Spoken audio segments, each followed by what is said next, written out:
ہماری خوش قسمتی ہے مولانا کہ آپ نے یہاں آنے کی درخواست قبول فرمائی۔ آپ کی 12 کی 12 کتابیں اس وقت بھی میری میز پر موجود ہیں اور میں نے ان سے اس کیس میں بہت رہنمائی لی ہے۔ یہ فرمائیے کہ شرعی نقطہ نظر سے کیا ایک مسلمان لڑکی کا غیر مذہب میں نکاح جائز ہے؟ اہل کتاب میں جائز تو ہے، لیکن ایسا نہ ہو تو بہتر ہے۔ وضاحت فرمائیے گا۔ ناپسندیدہ ہے خدا کی نظر میں، لیکن ناپسندیدہ تو شراب پینا بھی ہے، جھوٹ بولنا بھی ہے۔ ہم شرابیوں کو یا جھوٹوں کو اسلام سے خارج تو نہیں کر دیتے۔ اس بچی کے بیان کی جو نقل آپ نے مجھے عنایت کی تھی، میں نے اسے بہت غور سے پڑھا ہے۔ اس کیس میں تو جائز ناجائز کا سوال ہی پیدا نہیں ہوتا، کیونکہ یہ لڑکی تو مسلمان ہی نہیں ہے۔ کیا فرما رہے ہیں مولانا آپ؟ اس کے باپ کا نام حسین شاہ ہے، سید ہیں۔ بس کیا صرف نام مسلمانوں والا ہونا کافی ہے؟ عیسائیوں کے ملک میں پیدا ہوئی، عیسائی عورتوں نے اس کی تربیت کی، نام عیسائیوں والا رکھا گیا۔ باپ نے بغیر شادی کے اسے مائیں لا کے دی، اور آپ اس پر یہ الزام لگا رہے ہیں کہ یہ غیر اسلامی کام کر رہی ہے۔ سبحان اللہ!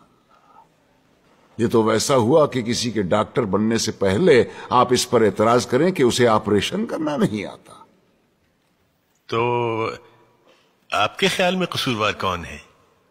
ایک ہیں اس بچی کے والد صاحب، اور دوسرے ہیں ایک محترم مولانا صاحب، جنہوں نے اسلام کی ایک نہایت غلط تصویر دکھا کے اس بچے کو جذباتی کیا اور اسے ثواب کا لالچ دے کے اس سے گناہ کروایا۔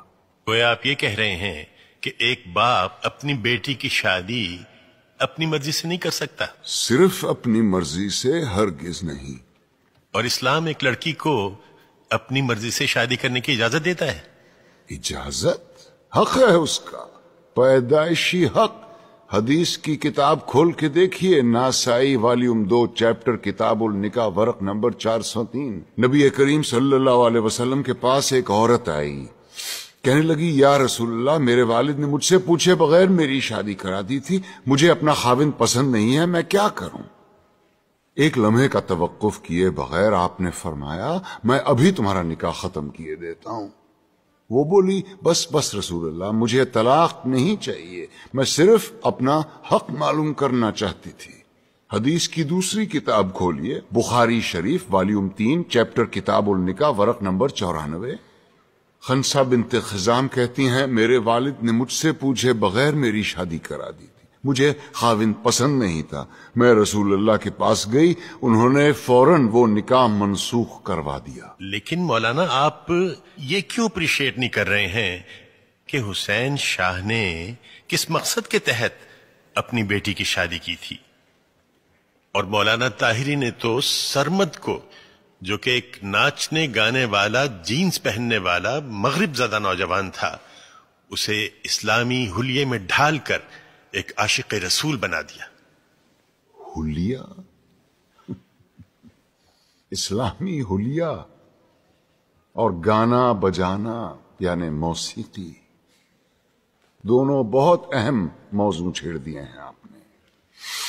پہلے آئیے موسیقی کی طرف۔ دلائل کا ایک انبار ہے میرے پاس موسیقی کے حق میں، لیکن میں صرف ایک دلیل دینا چاہتا ہوں جس کے بعد دوسری کوئی دلیل ہو ہی نہیں سکتی۔ آپ یہ بتائیے کہ آج تک دنیا میں پیغمبر کتنے اتارے گئے؟ جی 1,24,000۔ اور ان 1,24,000 میں سے کتابیں کتنوں پہ نازل ہوئیں؟ جی صرف 4 پر۔ گویا یہ تو طے ہو گیا کہ یہ 4 باقی 1,23,996 پیغمبروں سے زیادہ برگزیدہ ہیں۔ بے شک ان چاروں کو اللہ نے معجزے عطا کیے.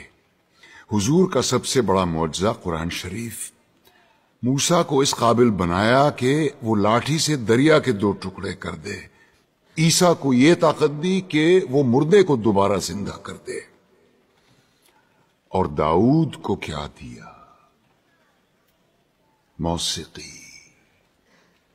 ایسی سریلی آواز اور راگوں اور سازوں پر اتنا عبور کہ سر لگائیں تو پہاڑ ساتھ گانے لگے. دنیا جہان کے پرندے مدہوش ہو کے آواز کی جانب کھچے چلے آئیں.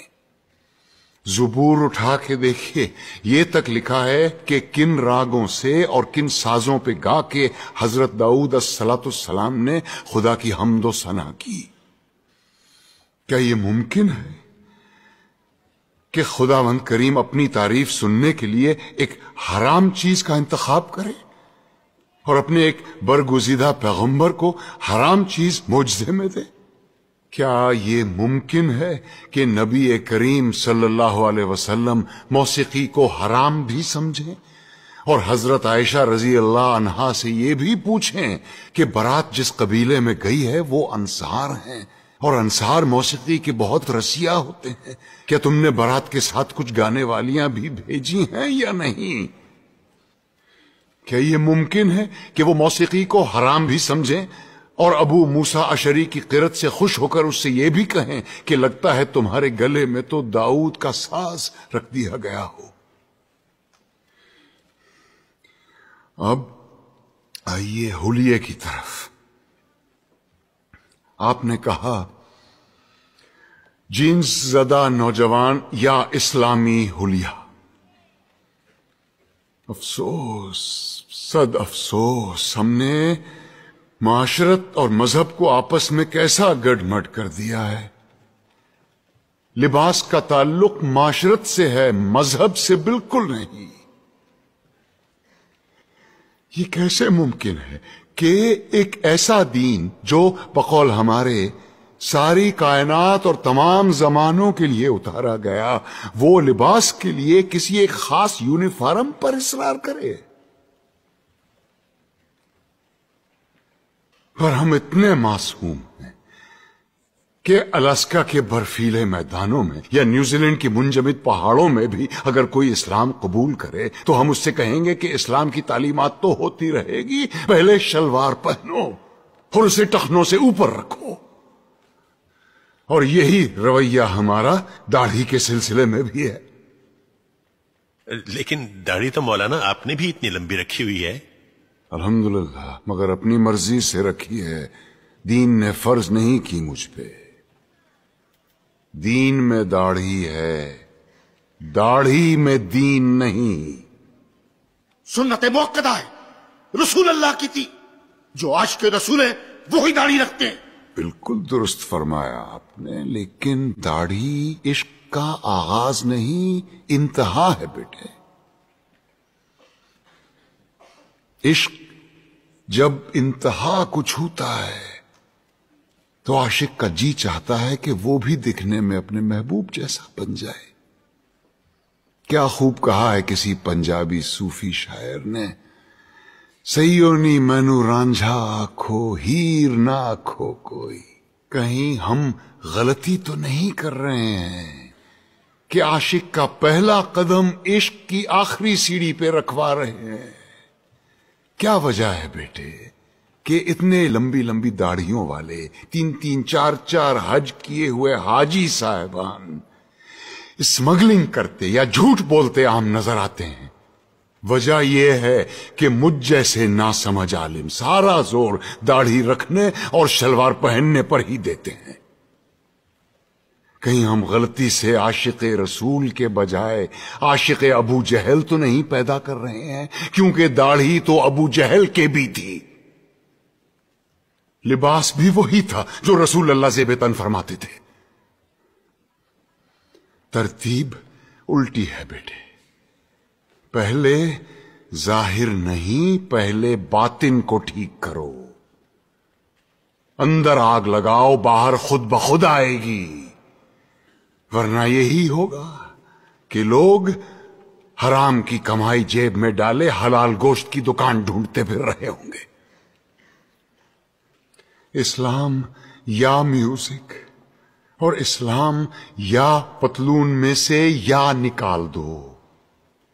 یہ مت بھولو کہ اس ملک میں اسلام کی سب سے زیادہ خدمت دو ایسے آدمیوں نے کی ہے جن کے داڑھی بھی نہیں تھی اور جو کوٹ پتلون پہنا کرتے تھے، محمد علی جناح اور علامہ اقبال۔ آج تم بڑے فخر کے ساتھ ان دونوں کے نام کے ساتھ رحمت اللہ علیہ لکھتے ہو۔